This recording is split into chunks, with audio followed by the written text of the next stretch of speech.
All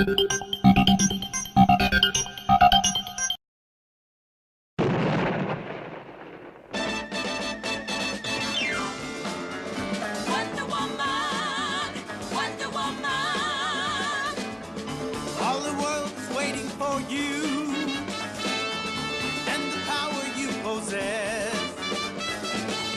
In your satin tights, fighting for your rights, and the old red, white, and blue.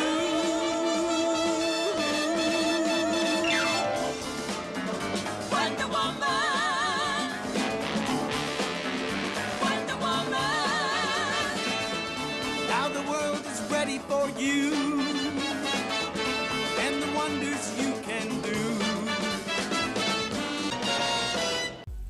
Hello YouTube, this is BUB'S Comics coming at you with a quick comic haul, and when I say quick, I mean quick, because this is my third time doing this. The first one was only 3 minutes, the second one was 30 minutes, and this one, by golly, is going to be 10 or under. So here we go. It's mostly DC, some independent, and a couple of Marvel, so let's get the Marvel moved out of the way. Here is Spider-Woman number 23. Not really trying to pick up this run, but keep picking up this run. There's only 50 of them, so at some point it's got to end. And every now and then I pick up one that I already have, just because I'm like, that's a cool color, that's a cool cover, I'll get that. Look at how cocked her head is right there. That's pretty rough. If you wake up with your head like that, you're probably, it's a Advil moment there. Next we have Uncanny X-Men number 1. This must be one of the newer ones. It's a Mark Brooks variant, and it's signed by Mark Brooks. Really like that kind of Jim Lee look that he did with the girls, with the gals there, and looks pretty good. I really like it. I really like that on the outfits he puts like some bunching, and it's not like that painted look that Jim Lee gives him, which I like, but this is more like you can tell it's some sort of texture there. So I really like that. You see it on her shoulders and on her waist there. So good stuff, Mark Brooks. Way to go. Keep it up, and maybe I'll pick up a couple of more of yours. And I appreciate the signature too. That silver shows up good.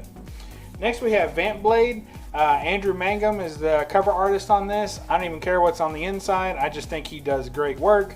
Again, this is the same guy I've kind of ragged on before, because the same woman is on every... This is yet another copy of a book that he is the exact same woman. So there you go. So let's see if we can get them in a pose together. Look at this. Is that not the same character? I mean, that'll drive you insane. It's even the same werewolf. He took the same cover and he drew 2 books out of it. That is awesome. So anyway, yep, there you go. Vamp Blade by Andrew Mangum. I think he's great, but he's great at this. Love his beast work and his lady work. Good job, Andrew. Next we have an Adam Hughes cover. We got Vengeance of Vampirella number 6. This is early Adam Hughes work, not his best work. I'm coming to realize a lot of his work is not his best work. So some of it's really good, some of it is not so good. Adam Hughes will make another appearance here shortly. But anyway, I do like this cover. I think his Vampirella is really good. I just don't care for all the stuff in the background. And the skulls are really good too. Next, we're moving to some DC. We've got The Flash number 44. And this book is by David Finch. This cover is by David Finch. This is one of my favorite Flash covers. All of a sudden, just picked it up today. But I absolutely love it. And going to be seeing David Finch here in a minute, so get him to sign it. Now, he's notorious about signing in bad spots. So, and he loves to use colors that are the exact same color as the cover. So like he'll take a yellow pen and write his initials right there. You will have no idea what the heck it says. It'll never mean anything to you, because like you have to really hold the book at a perfect angle to be able to read one of his signatures. He's real bad at signing books. So I'm gonna watch him real close. I'm gonna have him sign there like in black or silver or bright silver or something right there, just to make sure we get it on there. Next is a book that I didn't intend to really pick up. I wasn't after it, but when I saw it in the comic shop, I couldn't stop myself. DC Bombshells number 1. Really like this book. I think it's just beautiful. Everything about it I love. Probably not going to pick up the rest of the run. Don't care about the story. I might flip through it a little bit just to see how the art looks. But other than that, I just think it's got a great cover. And there's a couple of other Bombshell covers that are really cool. So I might just pick up a few of them that I really like. But I'm trying not to do a lot of cover hunting. But this one is just really good. And, you know, I kind of wait. So what I've realized is that if you go after the books as they're coming out brand new, you'll want every book you see. But if you wait, these books are not rare. So if you wait just a little bit, you might end up paying $1 or $2 more for the book if it becomes just as popular, if other people like it as well as you do. But if it's a book you feel like, you know what, I really wish I had picked up that book, and every time I see it in someone else's haul, I want it, then pick up the book and pay $6 instead of the $5 they were asking for when it came out, or the $4. And you paid a couple of bucks more, but you didn't pick up 10 books the day that this came out, which is what you would have done. You would have picked up this book and 9 other books. So let it grow on you. Let it see if it's something you can really live without or not. So there you go. Next we have a cool book and a short story. Is the new Teen Titans #1. Picked this up, worked my magic on this one. My favorite thing about this cover is the change cover with Beast Boy there. So I really like change covers, and that's one of the reasons I like Werewolf by Night and the werewolf covers. But here Beast Boy is changing into that Beast Tiger, and that's just cool, man. That's badass. I love it. So a big win there. That's one of my I really like that change. So I may seek out a couple more Beast Boy change covers. Of course, George Perez working his magic on here. Marv Wolfman starting off New Teen Titans and giving it a go and really making the series worth something from what before it was obscure. Next one we have JSA Classified #1, Adam Hughes variant, signed by Adam Hughes as well. And this is what I like to do with this book. Watch it come.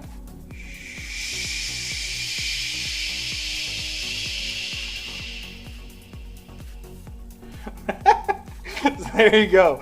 JSA Classified #1, Adam Hughes, Power Girl cover. This is my first Power Girl book. It's my first Power Girl cover.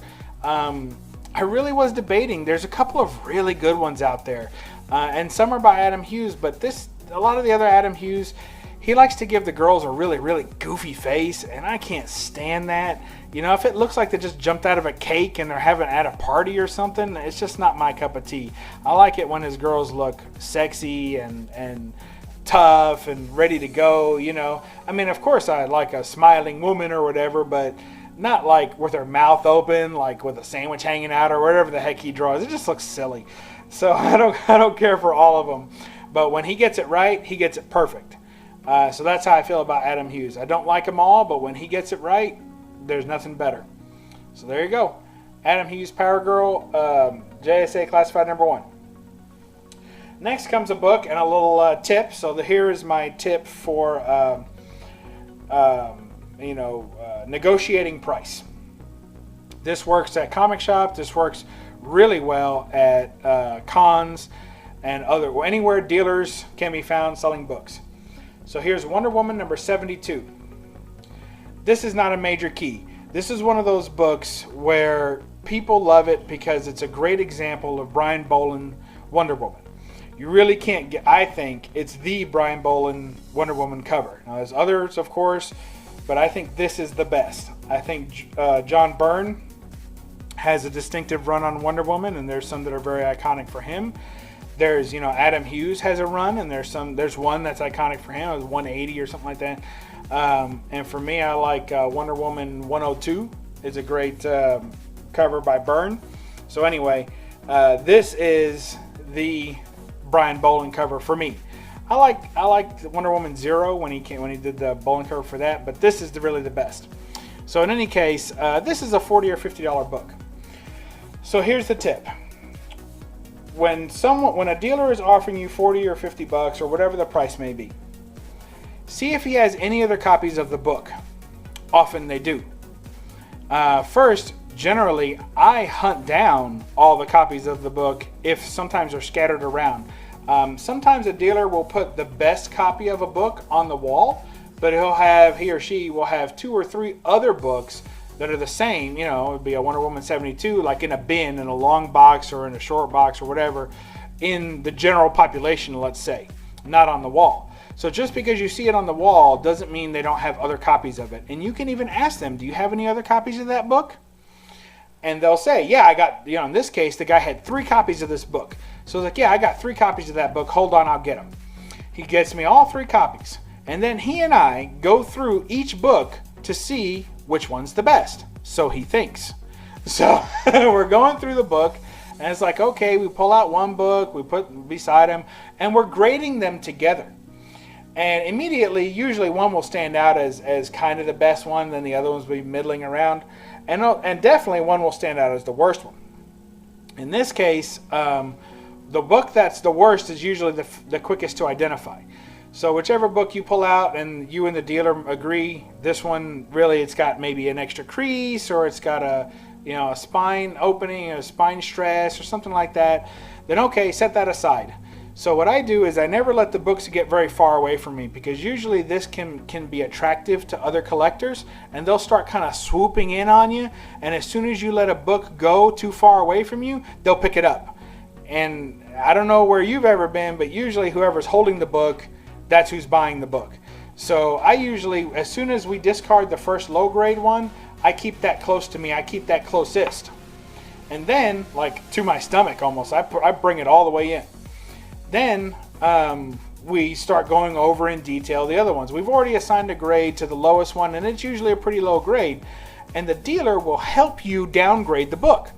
They'll say, oh yeah, this has got a lot. This really isn't the best copy. This one's just kind of a mid-grade copy, because their natural assumption is that everyone's after the best copy of every book. Well, if the guy has 3 books for sale and they're all $40, how can he be charging the same price for 3 different conditions of the same book? Nobody else does that. If you went on eBay, you couldn't get the same price for 3 different conditions.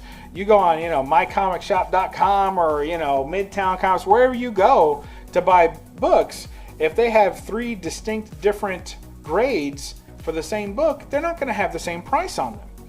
So if someone has multiple books and all at the same price, all you got to do is find out, get them to grade each book with you. And then once you're done, pick the grade you want to buy and pay that price.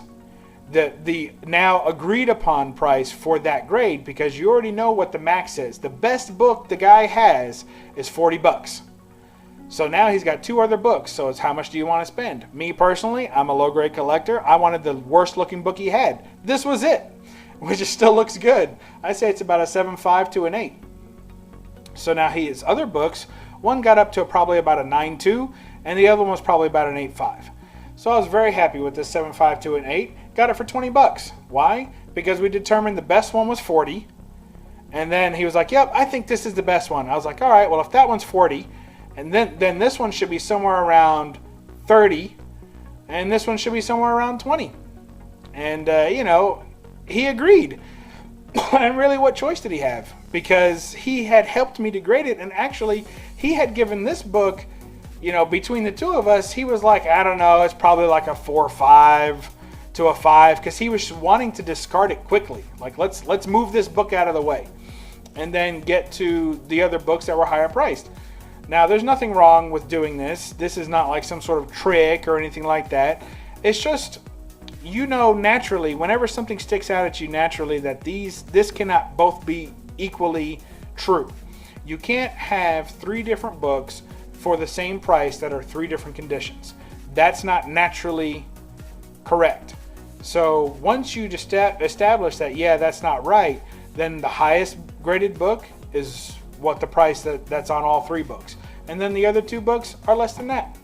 So that's it. That's my tip for negotiating and for working the deal. I hope it works out for you. Remember, you always pay full price when you never ask for a discount. That's just how it is. And you're not really calling anybody out on these kinds of things. You're just being a knowledgeable seller. You have to practice your grading, and you have to do it with a smile, and you have to be very kind and courteous and respectful. And if you're all of those things, this will happen. You'll get the book at the price you want to pay. And maybe I'm the guy that wants the mid-grade book. Maybe I would be happy spending $30 for the mid-grade book. Maybe I'd be happy spending $40 for the highest grade book. It doesn't matter what type of collector you are. The point is that if there are multiple books, all with the different grades for the same price, that's an opportunity for negotiation. And so seize it. All right, well that's it. That's BUB'S Comics signing off here. Hope you enjoyed the haul and the tip. And when you get done with this, read a comic. Thanks. Bye.